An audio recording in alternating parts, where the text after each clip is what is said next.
তো সরস্বতী ঠাকুর প্রভুপাদ বললেন ভারত অর্থ গায়ত্রী ভাষ্য ব্রহ্মসূত্রার্থ তরয়ে তরতি জনঃ। তাহলে হলো কি, ভাই হচ্ছে মহাভারত অর্থ, গয়ে গায়ত্রী ভাষ্য, বয়ে ব্রহ্মসূত্রার্থ, তয়ে তরতি জনঃ।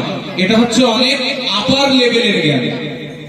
কিন্তু যদি আমরা সোজা কথায় বলতে যাই তাহলে কি বলছে, ভয়ে ভক্তি, গয়ে জ্ঞান, বয়ে বৈরাগ্য, আর তয়ে রত বা তপ।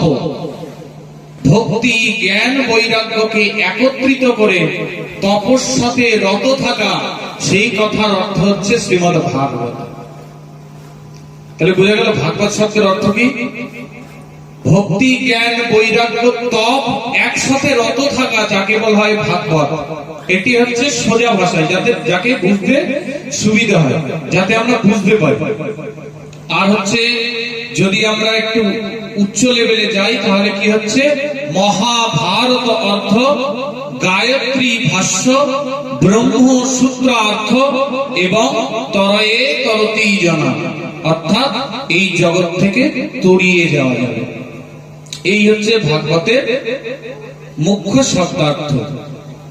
বিভিন্ন পদকর্তা, বিভিন্ন টিকাকার ভাগবতের বিভিন্ন মানে আমাদেরকে জানিয়ে গেছে, কিন্তু যেটা আমাদের বোধগম্য হবে সেটাই আমরা হৃদয়ঙ্গম করে রাখবো।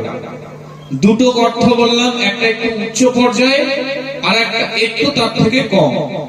তাহলে এই দুটো পর্যায়ে মনে রাখা যাবে যে ভাগবত শব্দের অর্থ কি। ভাগবত শব্দের অর্থ হচ্ছে এইটাই। তা বলছে জন্মান্তরে ভবে বললাম